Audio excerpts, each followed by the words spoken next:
Okay, in the interest of time, I'm going to get started now. I see the numbers are starting to slow down a little bit. We'll have some more people join us, I'm sure, but I just wanted to welcome everyone to this edition. I believe this is our 12th preview night, and I should say this year it's our preview afternoon. We tried to move it to a time that might be a little bit more friendlier for people in this online Zoom environment. Before I get started with further remarks, I just wanted to review the webinar tips and the guidelines that we're going to be following today. Audio and video are muted for all attendees. We ask that if you have questions for our Q&A portion at the end of the program, to please submit those via the Q&A feature in Zoom rather than in chat. The chat can then be used for general comments and discussion throughout the course of the program. And then also, just so everyone knows, today's session is being recorded for future viewing. If you have to leave early but really want to come back, or if you see something that really tickles your fancy in terms of what we profile today and just want to see more pictures of it or focus on them, please feel free to come back to the recording, and please feel free to share out that link, which we will send to you at a later date with any friends, family, acquaintances who might be interested in this. So without further ado, we'll get started. So welcome again to our latest preview night. And normally we'd be having this meeting here at Thompson Library in person in the Special Collections Reading Room, where that entire space would be full of a whole array of materials covering centuries worth of new acquisitions made during the previous academic year. It's probably my favorite public event of the year because we get so many people coming in who then have a very rare opportunity to engage directly with these materials on their own, by themselves, take the time to page through them. But as so much of our lives have been impacted by COVID, the pandemic has dictated we've had to rethink the way we do this event this year, and we really didn't want to go 2 years between events. And so we figured this virtual setting would allow us to at least introduce you to part of what we got. So we can't profile everything within the roughly hour we have for this program. So our approach is going to be a little bit different this year. Both my colleague, the curator for modern literature and manuscripts, Jolie Braun, she and I are going to feature a few different items or batches of items that we acquired. And then we've also opened up the speaking component this year to include a couple of our colleagues, one from Area Studies, who you will meet shortly, and another one, a key member of our description and access team, without whom none of the materials we acquire actually would ever make it out of the stacks and in front of readers and students. In addition, we're going to have remarks from our Vice Provost and Dean of Libraries, Damon Jaggers, and I'll send this over to him in a second. But before I do that, I just could not continue without offering some heartfelt thanks to all of the people who have made this event possible. And there are way too many to name, but I'll try to do some summative groups here. So first of all of our colleagues across every division of university libraries that help support acquisition, description, interpretation, and then actual use and promotion of the use of these collection materials in so many different ways. The faculty and students and researchers who give us all so many reasons to expand our collections, rethink them, and develop them in all sorts of exciting new ways to support emerging scholarship. The countless donors who support everything that we do, whether it's processing and digitization all the way up through acquisition and public relations. And then, of course, the people who have kept me and all of the other talking heads in line today and have actually arranged for this whole thing to happen, and that's Christina Adams and Ian Chiafalo. Without them and without all of the other people who I spoke of in groups, in large group sessions, none of this would be possible. None of our acquisitions would be possible, and none of our teaching and learning would be possible. So thank you to you all. And without further ado, I'm going to pass the baton off to our Vice Provost and Dean of Libraries, Damon Jaggers, for a couple of his own remarks. Thank you, Eric, and thank you everyone for joining us for this event. You know, we know we've all had a different reality we're living over the past several months with the COVID pandemic, and it has affected us here in the libraries. Clearly, we're not able to welcome you into our spaces, but we are happy that you're joining us in this virtual environment. I've been struck the way in which our curators and librarians have shifted very quickly on the fly in the ways in which they are serving our users. And that is also true in special collections, an area where you would think it is so artifact bound. But the reality, and what you'll see here as evidence of this, is that our curators and librarians have figured it out. They figured out the ways that they can help faculty members and students interrogate text in a virtual environment. Now that we have some ability to be back on campus, and we have some interpersonal interaction with our users, it's a little different. But I just wanted to share with all of you the real pride I have in this organization and in the group of librarians and curators that we have here of the way they really just took it upon themselves to continue to serve this campus and the teaching and research missions. Today, we're celebrating the Rare Books and Manuscript Library. This is a unit, as you all know, that is foundational in the support of our teaching and research missions. The unique materials that that are part of RBML and really all of our special collections are really essential pieces to what we are doing here in supporting research and teaching at Ohio State. As Eric mentioned, I want to reiterate that key partners in all that we do and that enable our ability to not only bring programs like this to you, but also to bring in the collections that drive those programs are our donors. And I did want to highlight a particular colleague today, a particular supporter, J.C. Hanks, who along with his family has really been a champion and supporter of the university libraries in general, but RBML in particular. We appreciate his leadership and commitment to our mission. And I want to highlight one piece of that support, and that is the fact that we are, as you may know, running a Buckeye Funder fundraising effort along with this program. And JC and his family have, they're such strong supporters that they have created a match for the first $1,000 that are raised through that. They will match it. So that's an encouragement for you that if you have the opportunity and the capacity and the ability, and you like what you see here today, to support our colleagues who will be talking with you today and the work they do for our campus. So on behalf of the University Libraries, I thank you for joining us, and let's enjoy the program. All right, thank you very much, Damon. And not to be too mercenary here, but I just wanted to let everyone know that the funder that Damon mentioned, Christina, very helpfully posted a link to that in chat if you're interested in exploring that page and seeing how you might be able to help. Thank you very much. Okay, so we're going to be off to our first speaker of the day, and that's going to be my wonderful colleague, our curator of modern literature and manuscripts, Jolie Braun.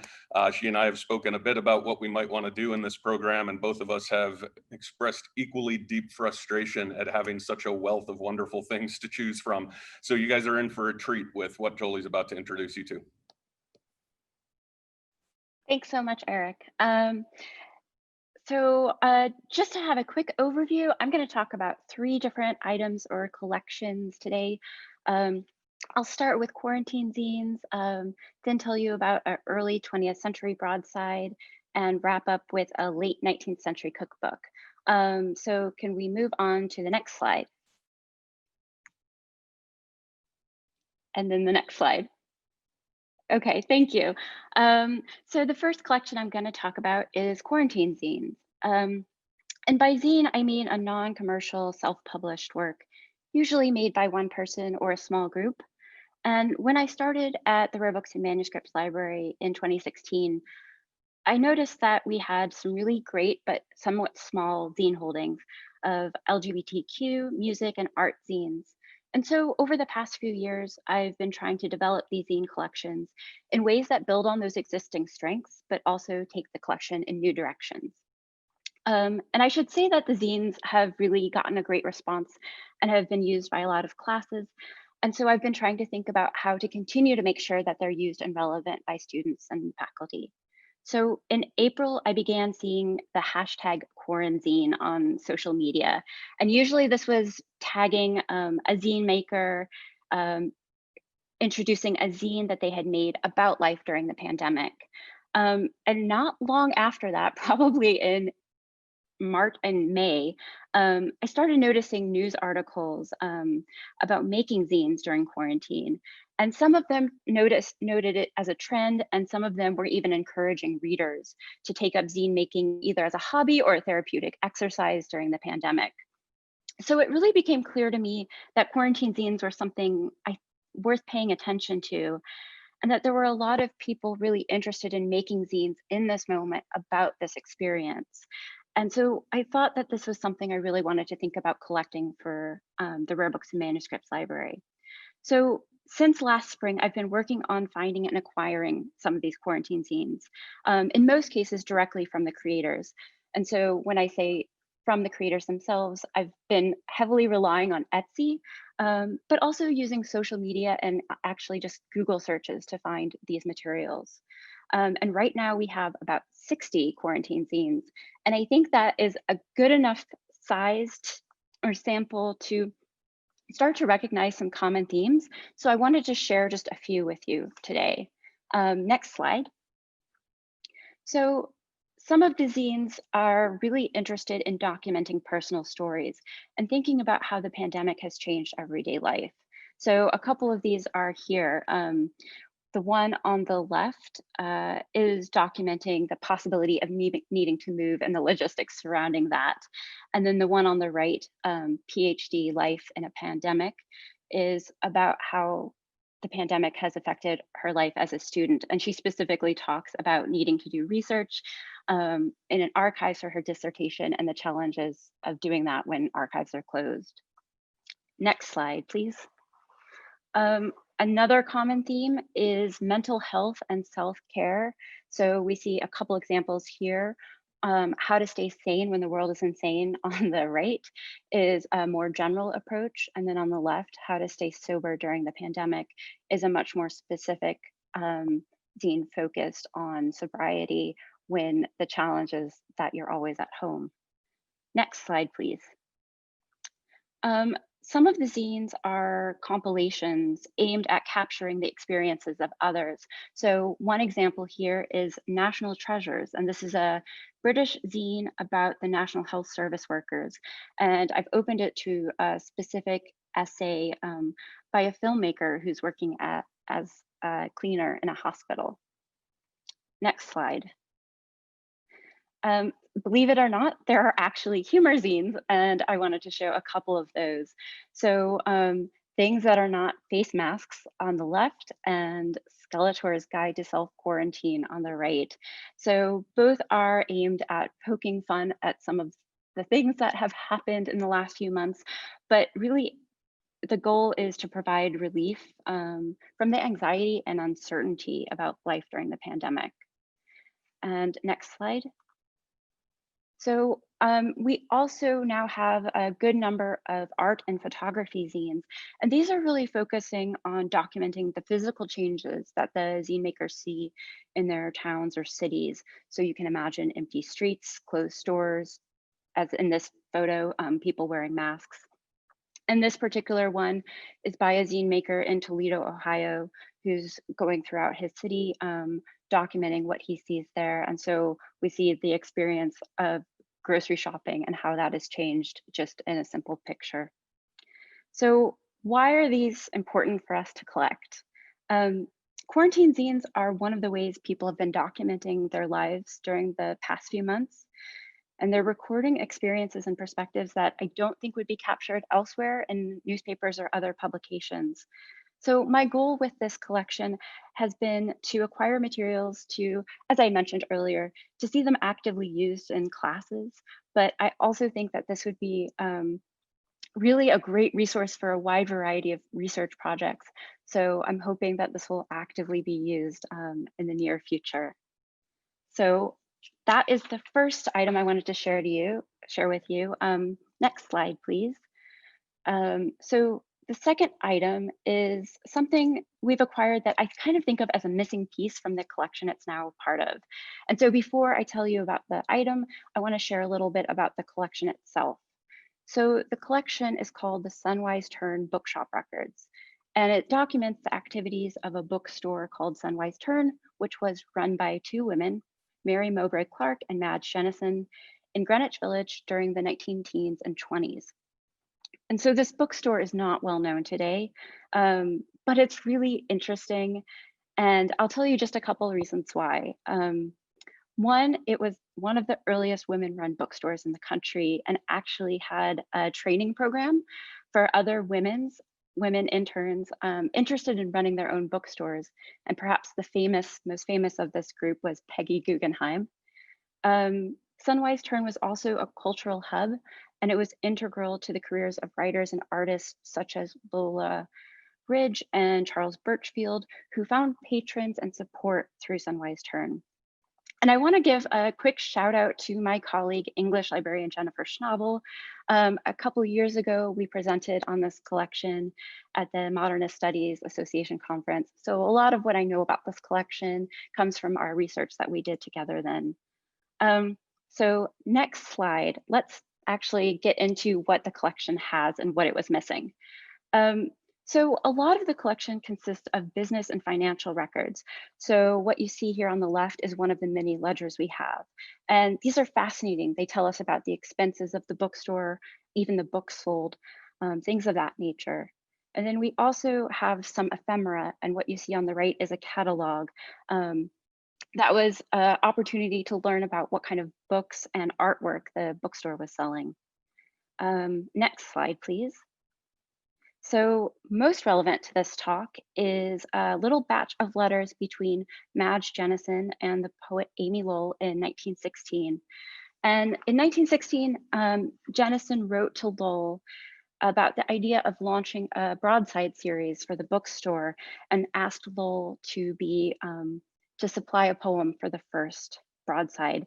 And I just want to mention, in case it's helpful, broadside is just a large sheet of paper printed on one side only. So think of a poster, right? And so the letter you see here is Lowell's reply to Jennison saying that she's interested, wants to know more, is thinking about what kind of poems might work, and wants to know the terms of the project. And there aren't that many letters between the two women, but they're really fascinating and they show us a lot. We see Lowell's creative process because she's thinking through different poems and what will work best on a sheet of paper. We see the work involved in designing a broadside, the artwork and typographies discussed. And we also learn about the business of authorship, and they talk a lot about copyright and payment and things of that nature. So we have all of this information about this broadside, but not the broadside itself.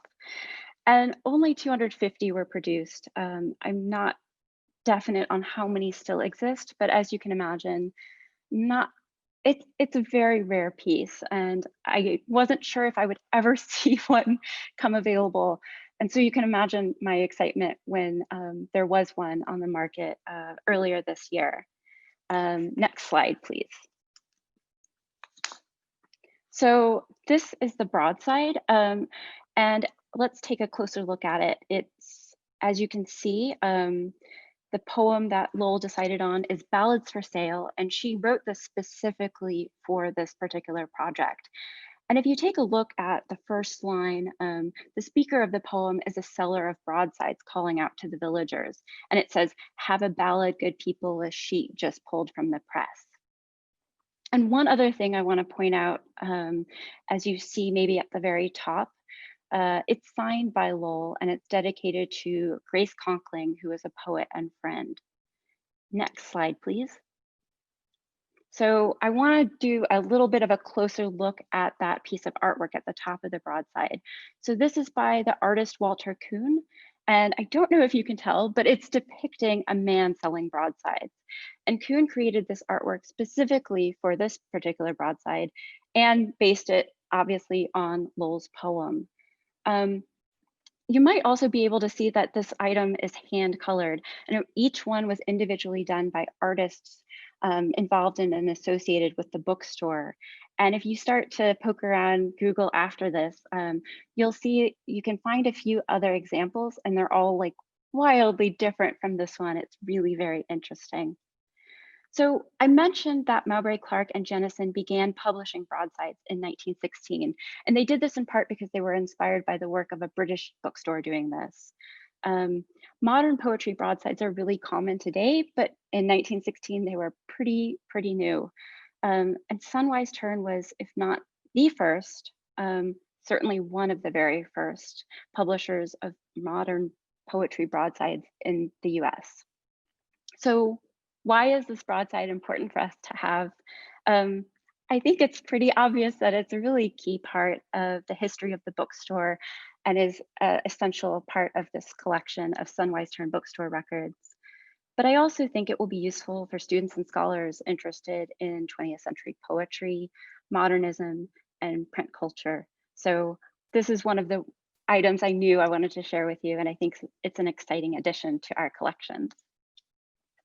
So next slide, please. So the last item I want to share with you today is a cookbook. And the Rare Books and Manuscripts Library has a pretty fantastic cookbook collection. It's more than 8,000 volumes, actually. And what you're looking at here is just a very small sample. These were actually pulled out for a class called Food and Gender that comes in regularly to work and do some hands-on projects with the cookbooks. And so what the size of this collection means is that we're really strategic about acquiring new materials. And we aim to fill in gaps and respond to user needs. So the cookbook I want to share with you is one that I think fills that goal. It's historically significant and a really important addition to the collection. Next slide, please. So the Women's Suffrage Cookbook is edited by Mrs. Hattie A. Burr, and what you're looking at is the second edition published in 1890. And if you were in the library before we closed last March, you may have seen this in the lobby as it was part of our display about suffrage and recognition of the centennial.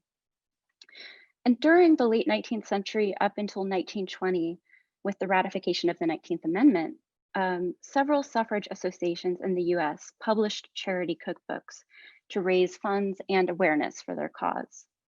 And one of the reasons this particular one is significant is because it's the very first of the genre. The very first edition was published in 1886. And let's go ahead and go to the next slide, please. So if you look over to the left, you'll see the title page. And it's assembled by a group of Massachusetts suffragists. And you'll see published 1886 at the bottom and second edition at the top. It mentions 1890 at the bottom as well.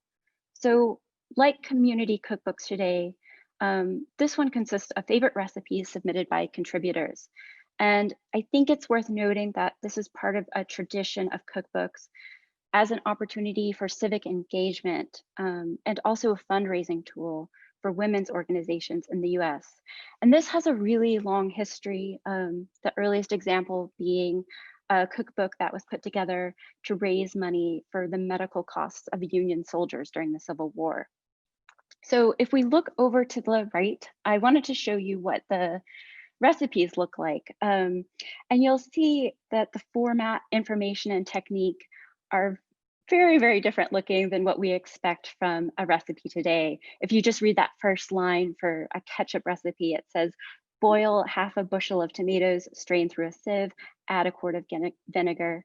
So there's very different expectations and even equipment required for this. You'll also notice at the end of each recipe is the name of the woman who contributed the particular recipe. So obviously, most of the book is comprised of recipes, but there's also some content about suffrage as well. Next slide, please. And I want to show you just a few examples. So if we look over on the left, there's an ad for the Women's Journal. And this was a women's rights publication based in Boston, so coming out of the same area as the cookbook. And you'll see it has a list of some of the women involved in this publication. And I think perhaps the most well-known in this list is an occasional contributor by the name of Louisa May Alcott. And you'll see, if you look down at the bottom, there's a series of blurbs. And she also has provided a blurb as well. She says, "This is the only paper I take." And so if we look at the image over on the right, it's page 1 of about 5 pages of eminent opinions on women's suffrage. And this is a collection of quotes from famous men about supporting the cause. And you can see here, there's a wide variety. So we have Plato, Lincoln, Longfellow. And this collection of quotes is actually a really common rhetorical strategy in suffrage publications of the era. You see this again and again, and that Lincoln quote is almost always used in all of these. Let's move to the next slide, please. So if we go to the very last part of the book, often you expect to see an index for the recipes in a cookbook. This one does not have that, but what it does interestingly have is a list of contributors. So there are some well-known names here, and I think perhaps the one that jumps out is at the very beginning. It's the second name, Lucy Stone, a very famous suffragist and abolitionist. But what I really like about looking at these pages together is that it's a reminder that suffrage was much bigger than just sort of the famous figures we know of, but it's a vast network of individuals involved in the cause. So why is this cookbook important for us to have? We don't often think of cookbooks as objects of study, but they can reveal a lot. And I hope in just these past few slides, you've been able to see that the Women's Suffrage Cookbook is not just telling us about food and culture, but is also an important historical document about suffrage and also about American history as well. Next slide, please. So those are the 3 items that I wanted to share with you, and I'm very happy to answer questions at the end. I'm gonna hand it over to my colleague, Ashley Miner. She is the accessioning and processing coordinator, and we'll talk about the work that she's done with the $2 radio publishing records. And before I hand it over to her, I'm just gonna give you a little bit of background about our relationship with $2 and $2 itself. So I'm sure many of you know, but $2 Radio is an independent publisher that was founded by Eric Obanoff and Eliza Wood Obanoff in 2005. So over the past 15 years, they've continually taken risks, fostered emerging writers, and published work that's really exciting and experimental. They're not just based in Columbus, but they're really an essential part of the city's literary community. And I think it's this dedication to literary innovation and also the local ties that not only to me made this collection a good fit, but sort of a dream collection. We are really thrilled and honored that they decided to make the Rare Books and Manuscripts Library the home of their papers. So Ashley will share just a few highlights from this collection, and her talk will be from the perspective of an archivist about the work that goes into preparing a collection for use. And I should say that this is the kind of work that isn't necessarily really visible to users, but is crucial to making material discoverable and accessible. So I'm very excited to turn it over to Ashley whenever you're ready. Thanks, Jolie. So as Jolie mentioned, I'm an archivist that works with the special collections materials in the archival description and access unit at Thompson Library. And I am going to just kind of walk you through what happens to materials when we get them. Maybe. There we go. So my role in the unit as the accessioning and processing coordinator is to plan and lead the work involved with making our newly acquired materials for these 5 special collections units, including the Rare Books and Manuscripts Library, accessible for researchers. So we do this by creating an inventory of the materials as we receive them, and preparing resources like finding aids that describe the collections in the context they were created in.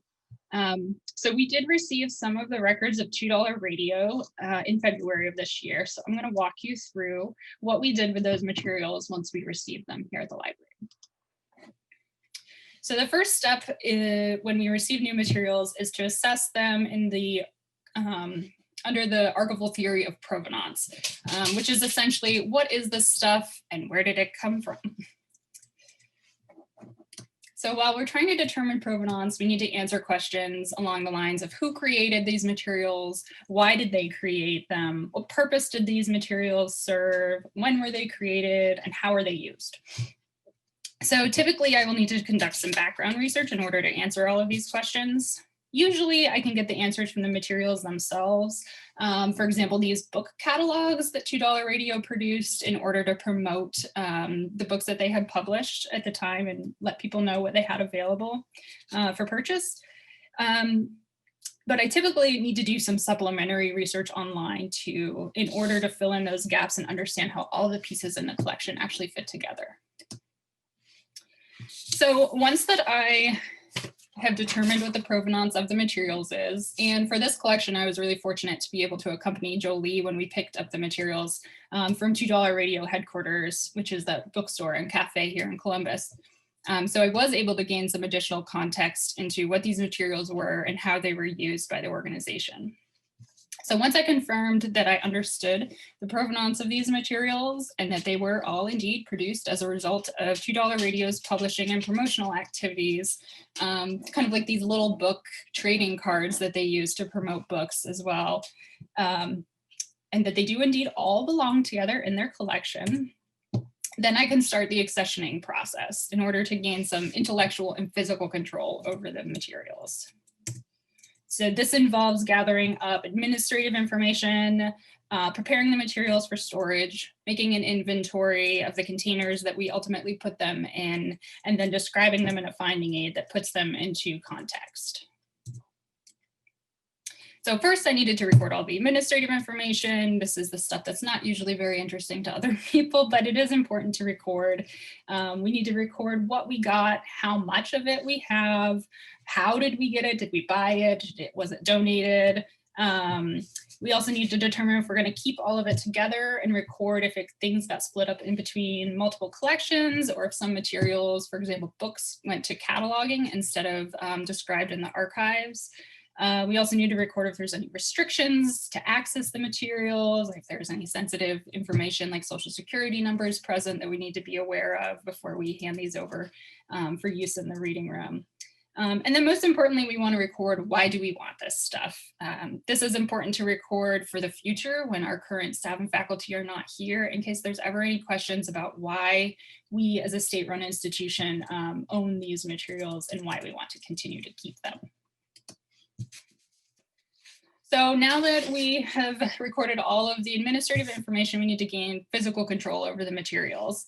And so I need to prepare them for storage, and I assess them more as an object at this point in the process. And I need to make decisions that's best for each different kind of material, which helps maintain the state of them as we received them for as long as we possibly can. So these are some of the materials that we received from $2 Radio. These are paper materials. We have some catalogs, some stickers and tattoos, book cover art. This is an original piece of art that they ultimately ended up using for a book cover. We have original manuscripts that were submitted and other paper materials like that. So these ones are usually pretty easy to store. We typically store them in upright folders like this, sometimes in flat folders as well, depending on the size and type of materials that we have. And then it is important that all the folders in this kind of a box are sitting upright too. And that helps prevent them from sliding down in the box and ultimately like getting curled and damaged on the ends of them. We also had to label all of the folders in the box so we can always put pieces back together if they were to get separated in the reading room or as we're moving them around between storage locations. So this collection also had some unique formats in the materials as well. These are some plastic stencils that they use to make t-shirt designs. And they have a lot of very intricate cuts and designs that could easily get tangled up with each other and potentially cause damage or tear these over time. So to avoid this, we put these into clear plastic archival photo sleeves. This made it so they wouldn't snag up against each other while they were in storage, and they also are a lot easier to handle in the reading room because they're pretty floppy and flexible. We also received some cloth materials from $2 Radio. So this is one of their table banners that they would use at events.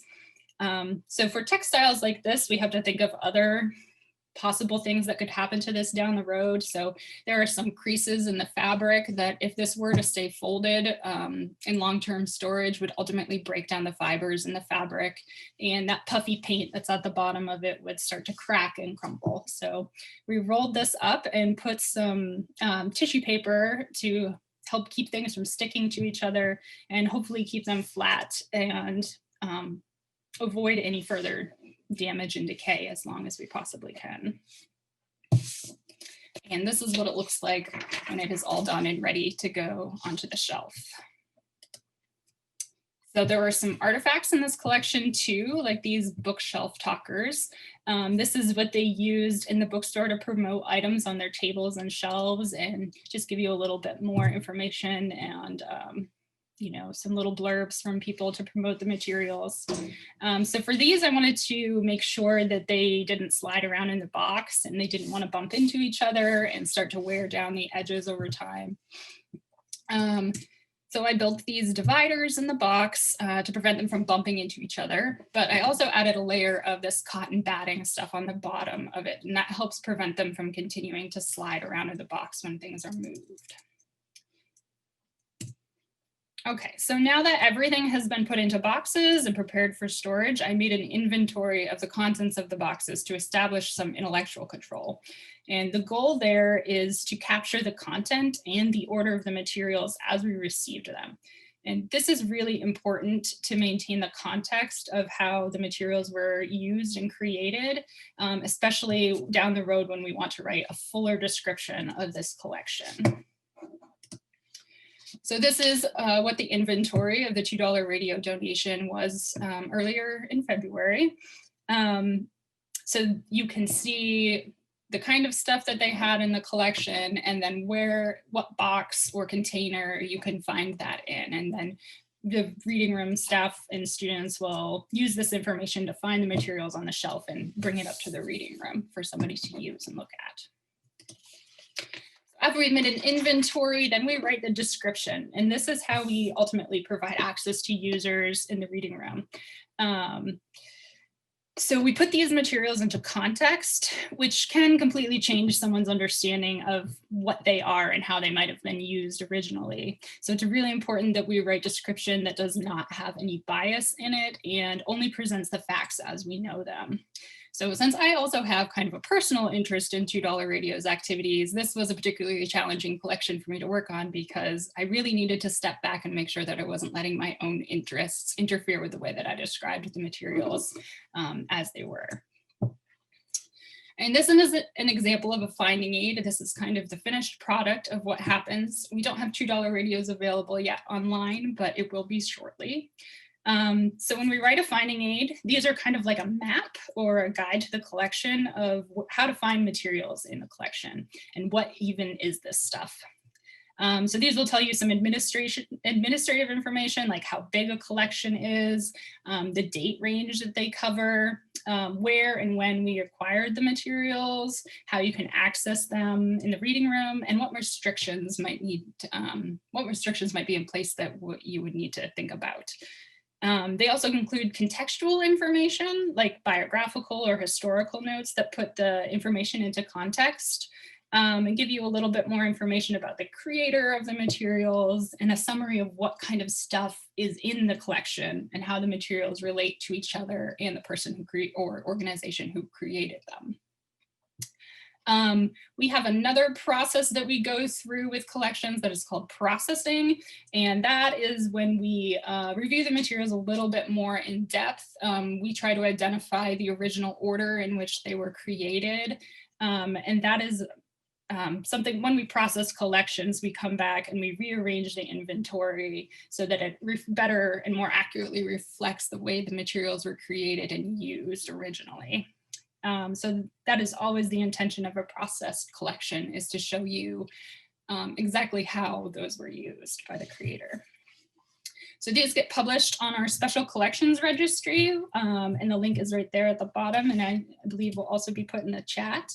And you can search all of our special collections units at that link and see what materials we do have available for use in the reading room. So that was a very, very brief overview of what happens to stuff in the archives when we receive it here at Thompson Library. Later, when the $2 radio archives get processed, we'll write a new finding aid similar to this one for the Thomas Gregory Song papers that describes a little bit more in-depth information and puts the inventory in the correct order. And with that, I'm going to go ahead and turn it over to my colleague Anne-Marie Davis, who is our Japanese Studies librarian.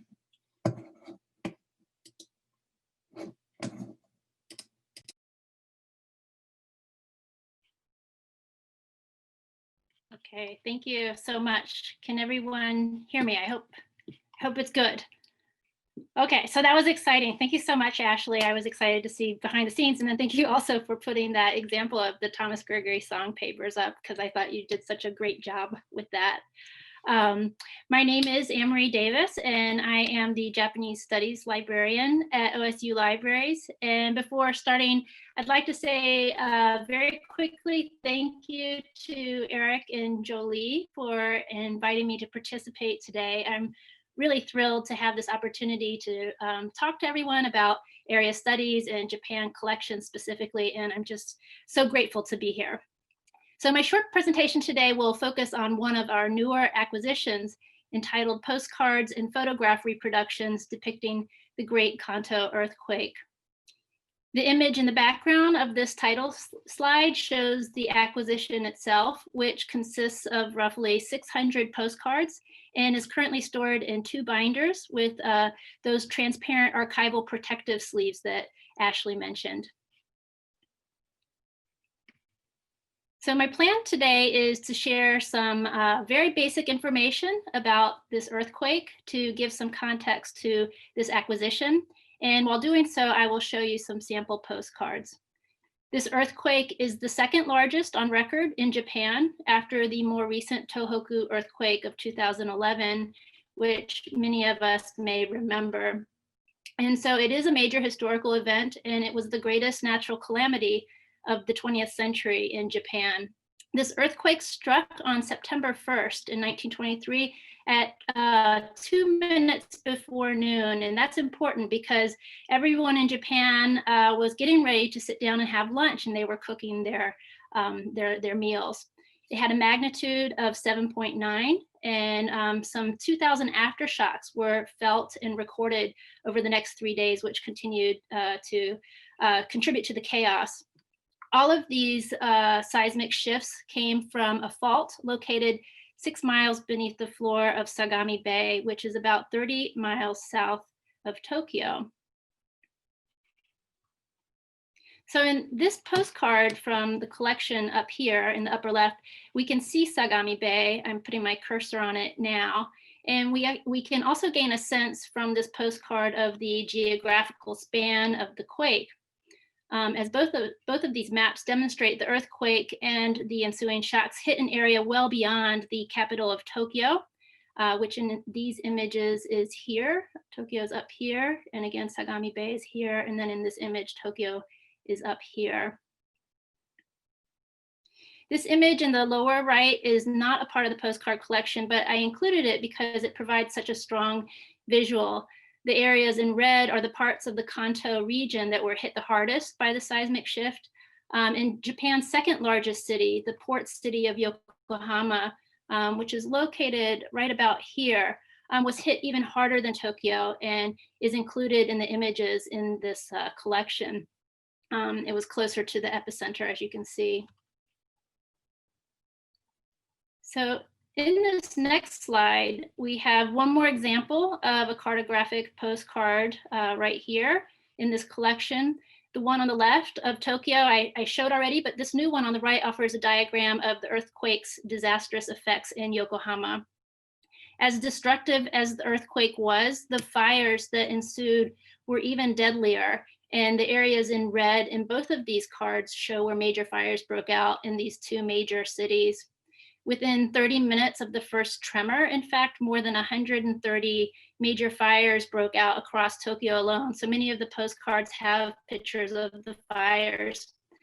More dramatically, there was a fire tornado that killed another 38,000 people, and it broke out in Tokyo. And in addition to these, there were 5 separate whirlwind fires across Tokyo alone, and there were even more in Yokohama. So the vast majority of the postcards in this collection are black and white, with a smattering of tinted and colored photos, as hinted at in the previous slide with the image of the firewall. The 2 postcards here offer a sampling of what I like to call the before and after postcards of famous landmarks. On the left, we see a famous district in Tokyo called Asakusa. And on the right is a famous building that was located in Asakusa Park. And as you can imagine, and if you get in and look more closely, you can see that the images on the top of the cards, of course, are before the earthquake, and then images on the bottom are the same famous landmarks immediately after the quake. Oops. So that image on the right with the structure, it actually, I wanted to point out, it has Japan's first Western style skyscraper. And it actually housed the country's first electric elevator. And so I couldn't resist inserting this image of a woodblock print. It is not in the collections at OSU, at least not yet. But it was created by an artist, Utagawa Kunimasa, soon after this building was completed. And I included it here because I think it really helps us to imagine the tremendous sense of loss that the nation experienced as celebrated landmarks such as this one were completely destroyed by the quake. So here are a few final sample postcards of more famous landmarks, each offering glimpses of the intensity of this event. Due to the time limitations, I will refrain from discussing these in detail, but I hope that they help to demonstrate or suggest the impact of this earthquake and help us to imagine the type of tremendous historical consequences it held, including a growing sense of unease and even a sense of apocalypse, something that we may be familiar with in this day and age as we've witnessed terrible fires around the globe for different reasons too. This natural disaster in the Kanto region led to martial law and growing restrictions on civil rights throughout Japan, significantly during Japan's pre-war era. So finally, in closing, I'll say just a few words about how this collection relates to similar holdings at OSU and beyond. With over 600 postcards, this is the largest collection of photographic memorabilia of the Kanto earthquake that I am aware of.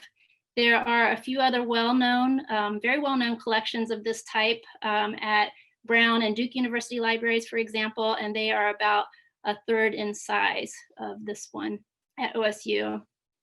At OSU, in addition to these postcards, we have been actively strengthening our Japan collections in the areas of natural and human disasters.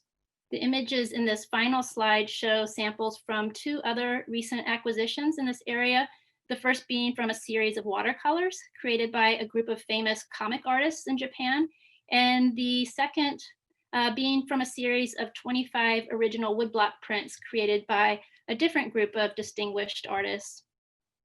We hope these collections will benefit students and scholars in a very wide range of fields, from geology and seismology to urban planning, art history, of course, and Japanese studies and more. So thank you so much. I've left my email address here in case anyone would like to reach out and learn more about these and consider using them in their teaching or research, or just stop by and have a look. And then with that, I will pass the mic back to my colleague, Eric Johnson, curator of Thompson Special Collections. Thank you very much.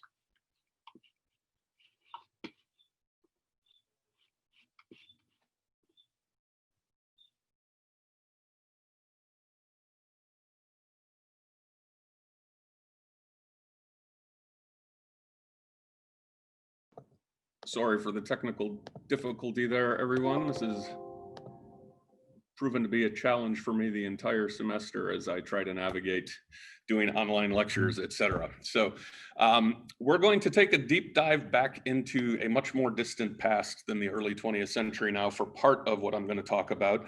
My responsibilities for collection development at Ohio State generally tend to fall in the pre-1800, but more often in the pre-1700 area. I also collect in areas that come all the way up to the present, and I'm going to conclude with an item from the 20th century. But I really wanted to start with medieval manuscripts because this is also one of the areas that I'm most active in terms of teaching and promoting education related to this material at Ohio State and beyond.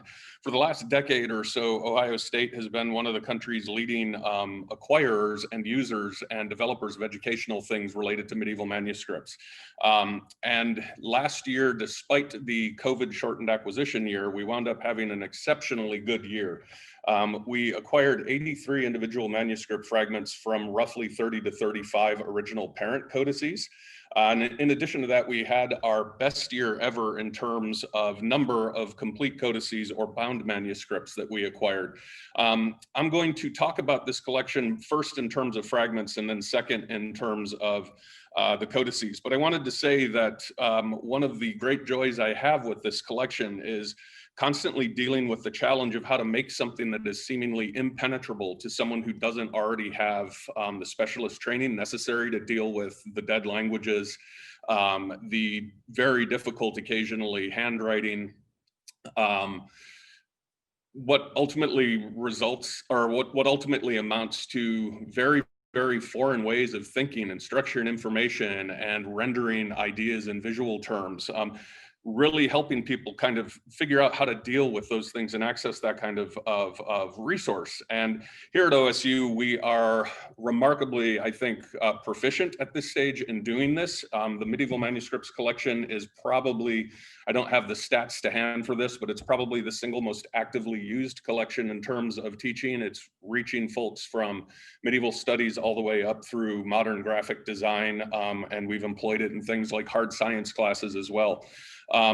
So without further ado, I don't have the time to take you through all 83 manuscript fragment acquisitions, but I just want to focus on one.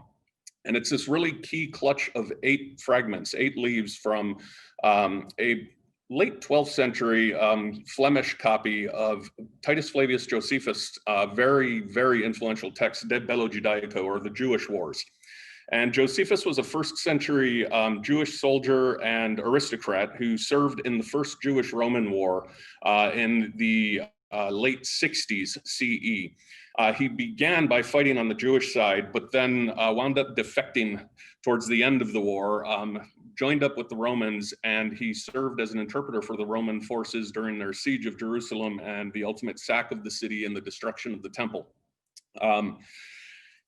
He then, 5 years later, roughly, so year 75 or so, he wrote this text, originally in either Hebrew or Aramaic. There's a little bit of debate about that. And then in 78 CE, he wound up doing a complete revision of this text into Greek, which became kind of the influential way by which this text was transmitted.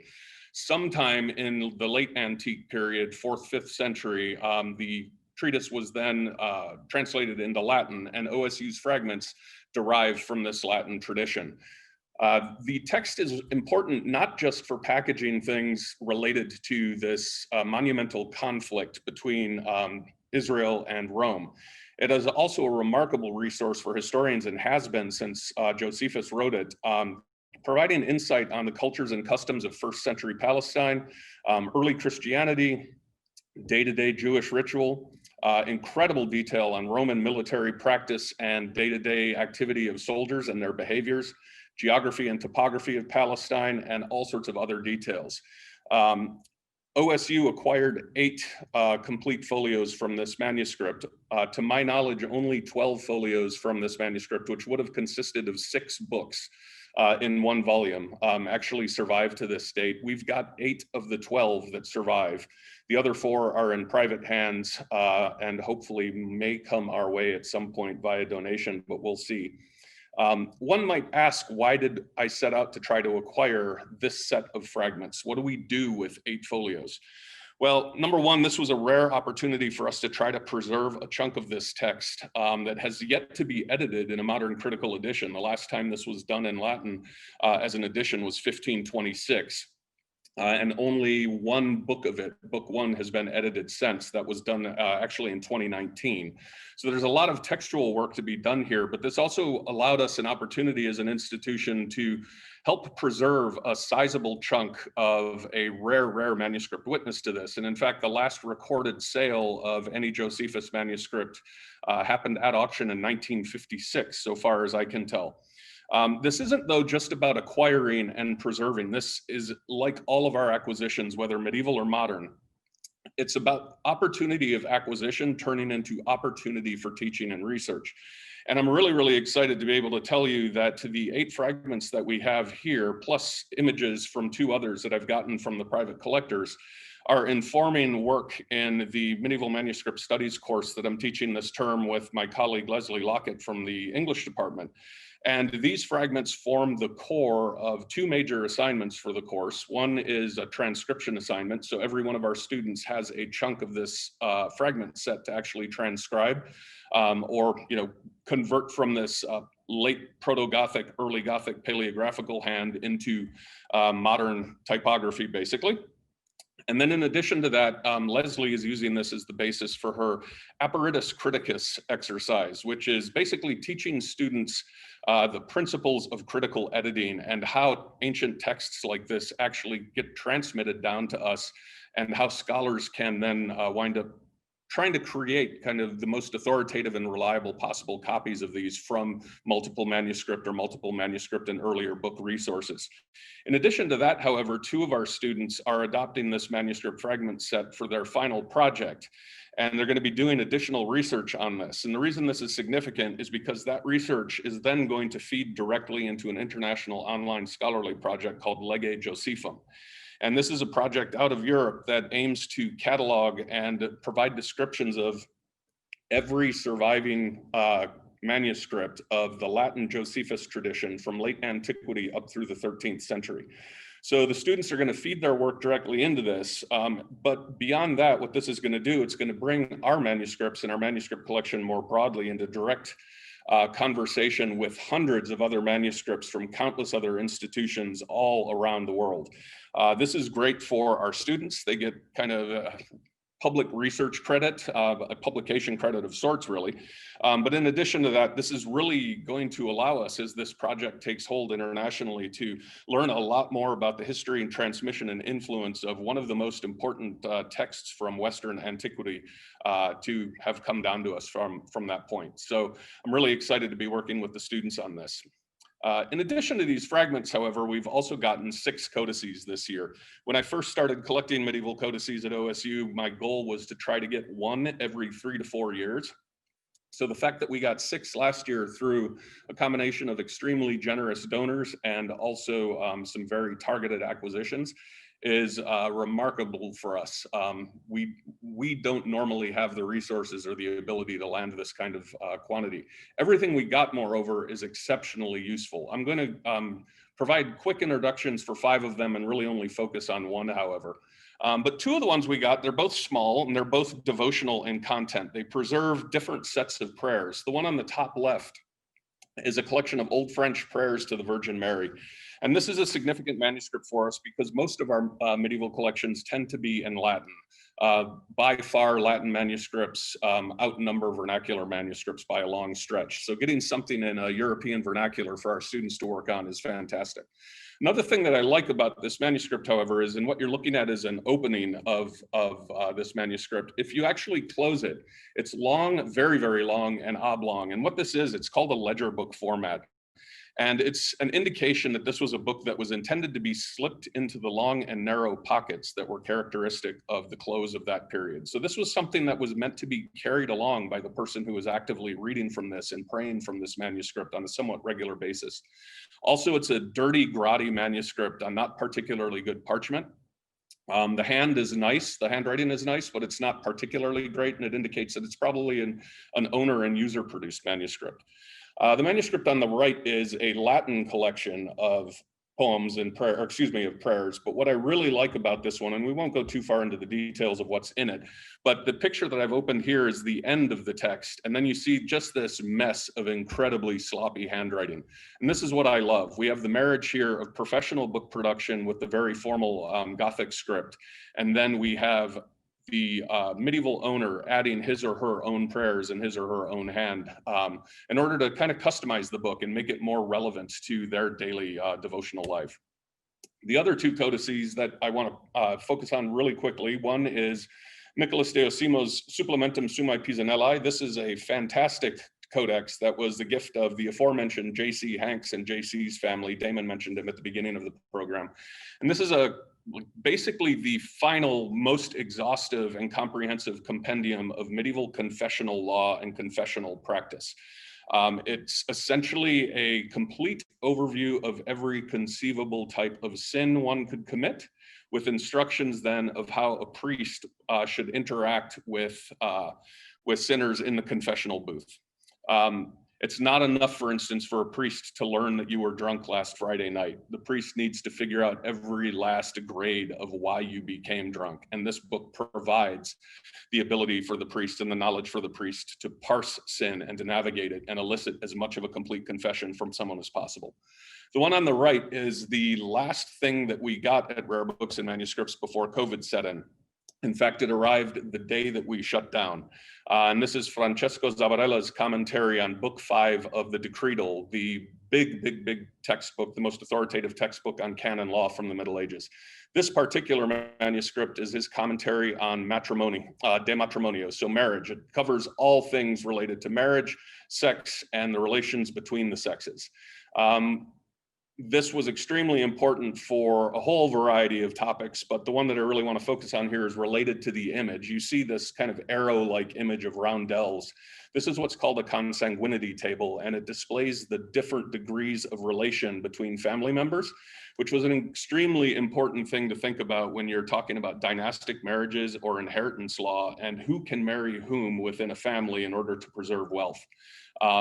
So we've got those 4 manuscripts that I'm going to profile have profiled really quickly. I'm going to move on to one, though, that I want to spend just a few more seconds on, and this is Maurice of Provence Distinctiones Sacrae Scripturae. It's an extremely small manuscript, fat but really tiny. It's 404 folios. And as you can see with the paperclip added here for scale, it's 13 lines of text per inch. This small format book is full of over 1,000 keywords from the Bible that are then expanded radically in a whole bunch of different directions in order to provide for preachers and scholars a tool outlining how one single word can be reinterpreted and retasked to talk about all sorts of different messages.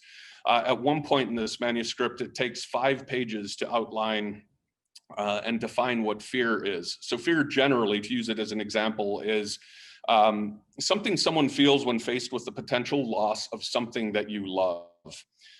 It provides that definition, but then it breaks it down further and talks about someone's fear of the loss of worldly property and wealth, the loss of bodily comfort and health, the loss of life, or the loss of God's grace and consequently salvation. All of these are graded types of fear, and this shows different ways that you can think about one term in all sorts of moral ways. So when you're looking at a manuscript like this, one of the things I love about these, it's not just about the text, but it's about how the medieval book creators thought about arranging text and making it accessible. 13 lines of text per inch at a time when most people didn't have glasses is remarkably difficult to navigate as a text. So they created all sorts of ways that you could navigate these things. Number one, here I've got a couple openings that are keyed to the entry arca, or ark, as in Noah's Ark. If I wanted to look up that word, I would be able to go to the alphabetical end of the A section and look at this table on the left where you've got all of these red and blue Roman numerals. Those are individual numbers keyed to each word. So I can find the one for ark, then find it within the text by looking, if you look in the bottom right image, the keywords in the margins of the text. And then they had other ways of helping readers navigate. And we've got at the very bottom left, and I've got a highlight of it here, we have what's called a distinctio, or a distinction. And this is where a word like arca, and you can see that on the far left, is then drawn out into more complex meanings. And I've just translated this for you into English, but basically it says Noah's Ark was made of setum wood, which is, and then you see this tree format schematic blow up from that. So that wood is incorruptible, it's unadorned and humble, and it resembles a white thorn. You can then parse those different vocabulary words or those different concepts into moral terms, where incorruptibility equals fortitude, unadorned and humble equals humility. The white in the white thorn represents innocence, and the thorn itself represents the prick of remorseful conscience. And then it equates all of this at the end by drawing down into the genitive plural for saints. So fortitude, humility, innocence, and remorseful conscience are all characteristics of saints. So a medieval scholar or a preacher would use this as an outline of how to build a sermon. And I want to kick over to the 6th manuscript that we acquired, which is just a collection of 119 anonymous sermons. What's really great about these, 118 of them are absolutely, completely unknown to scholarship. And you see here how on the right, the beginning of the sermon, which starts on the left with the pericope or theme, kicks out into all of these distinctions and creates kind of the skeleton upon which the flesh of the sermon can then be hung. The last thing I want to talk about jumps us forward 700 years or so to 1969 and the Vietnam War. And this is a fantastic archive of the 10th Psychological Operations Battalion. And I'm just going to run you through this really quickly because we're about out of time. But it provides 70 pages of very, very informative text on the do's and don'ts of propaganda, from the types of poses you should have in photographs, to not using word-for-word translations, but rather go with sense-for-sense translations in your propaganda leaflets, so as to mask the, say, American or English origin of the messages that are trying to be conveyed in Vietnamese or Cambodian. Gives you remarkable details on how propaganda was actually supposed to be structured by this unit. The unit itself was known as the litter bugs because of the way that they distributed their propaganda. They would dump upwards of 300,000 flyers at a time via helicopter, airplane, river flotation devices, or just have soldiers dump them as they patrolled on foot. And the archive itself is organized thematically by the type of flyer you might see. And then it provides 110 samples of these flyers. And then on the verso of each, it provides you with details related to when it was created, what its title is, who its target audience is supposed to be, the size of it, how it's supposed to be distributed, in this case by float packet on a river, the print run for it, printing specs, all sorts of things like that. And then of course we get our propaganda message. With modern weapons such as the ones you see here, the government of Vietnam troops will defeat the communist enemy. Other types of things we see, statements of American might. You won't be able to survive this type of weapon. We have public service announcements to farmers in the Mekong Delta that rats are the enemy of farmers. And at the bottom right, we have things targeting specifically North Vietnamese and Viet Cong soldiers, designed to call into question the competence of their commanders. Don't be led to a senseless death by your officers.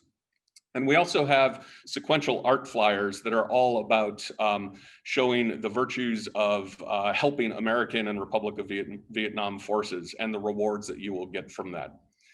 And then the last bit in this archive is we also have a whole set of about 45 audio propaganda sheets that give us the complete scripts for short audio recordings, along with all of these specs as to how they should have been delivered, who's doing the voiceovers, the languages, date of deployment, all sorts of things like that. I'm going to close now by just kind of retasking one of these propaganda pieces that's in this archive to just kind of talk about the rhetoric of what we try to do at the Rare Books and Manuscripts Library. And I'm just going to read this out for you. The purpose of collecting, not PSYOP, is not to inundate the people with sheer bulk. It is to expose them to messages which have some teaching, research, and outreach significance. It cannot be overstressed that quality is far more important than quantity, and utility and access are more important than sheer accumulation. This is what we try to do with all of these things, whether it's cookbooks, medieval manuscripts, quaranzines, literary archives. or military history materials. And I'd love to invite all of you to contact Jolie and I directly to learn more about these collections. My apologies for the whirlwind nature of this tour through 700 years plus of what we've been collecting over the course of this year.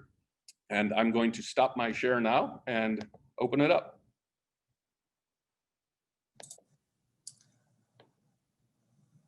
Thank you, everyone, so much. Very interesting. I'm going to help moderate the Q&A now.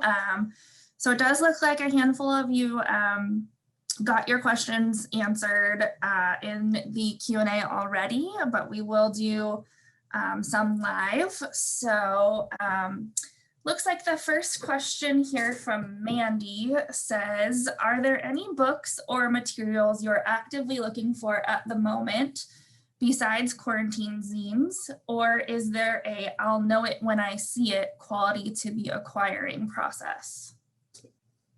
Jolie, do you want to go first? Sure. So yes, we are always looking for lots of things. And we actually have just revised our collection development policy and finalized that. So that's going to be going on our website within the next couple of weeks. And what that is kind of a roadmap that will help us and also anyone who wants to see it have a better sense of what our collection strengths are and what we're actively looking for. And Eric can talk a little bit about this too, but beyond zines, we really try to document, as you saw from the presentation, literary and historical materials in a very broad way. And within that, we have a few different collection strengths we're actively thinking about right now. So LGBTQ materials, always looking for American literature, Don Quixote. Eric, you want to jump in? Oh, I won't go down the list of the kinds of things because Sure. it really can be entirely all-encompassing. But I will say that for us, the opportunity to acquire something, whether it's a donor offering it to us or we see something in a dealer catalog or whatever, really, as I said in my portion of the presentation, it has to be married with opportunity for teaching and research. We are not a collection that is invested in the idea of hoarding. It has to get used. As a land grant institution, this is the core of our mission. So with that in mind, what I would say with kind of a firmer answer to this is, I'm constantly looking for things that I know are going to resonate immediately with teachers and students. What's going to provide opportunities for original teaching and original research? And I think all of us are doing that across our collections. And it's not just in rare books and manuscripts, it's all over special collections, area studies, et cetera. But really, there's a big element that's if you know it, or if you see it, you know it. And then of course, there's the kind of more, not removed, but more reserved kind of measured collecting that goes into respecting the legacy collections that we've inherited from generations of previous scholars. So it's a mixture of both, really.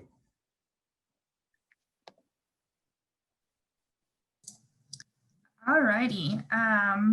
Let's see. So Cheryl has asked, to what extent do your collections come from the donation of a collector's collection? That one's tough. I don't know if we could do, I suppose we probably could with the way Ashley and her unit run things in terms of like everything gets accessioned, whether it's a purchase or a donation. She could probably run numbers and say, oh, over the last 5 years, X percentage has been by donation and X percentage has been by purchase.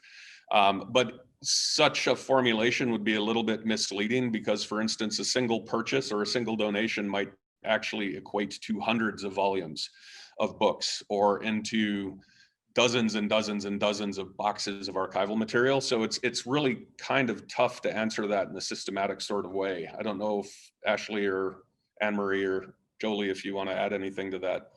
Yeah, it would be very challenging to try to guess, but I would say roughly 50-50.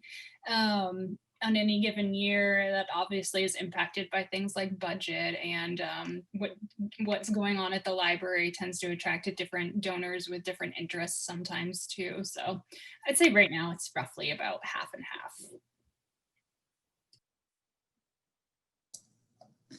Great. So I know we're at time here, so I'm gonna just ask one more, and then for those of you who didn't get your question answered, we will follow up with you later. So it looks like this one is interesting, and I'm curious the answer too. So since I'm doing this, I'm gonna pick it. Justin has asked, Ashley, what is your process for stabilizing materials in regard to insect damage? I'm going to deeply disappoint all of you. This is outside of my area, actually. We have another unit on campus that handles items that might have been damaged by things like insects and mold, and that is the conservation preservation unit on campus. They do a lot of great work over there, but unfortunately, insect damage is not my specialty. So what I usually do is call them. Great. Maybe we can send that in our follow-up email, just a link to those folks so Justin can see who they are. With that, I think we will end unless you all have anything else. Yes, thanks for attending, everyone. It's great to virtually not see you, but know that you're out there. So. And again, please contact us if you want to learn more about anything that we've talked about today, or dip into the countless other acquisitions and learn about what we got last year.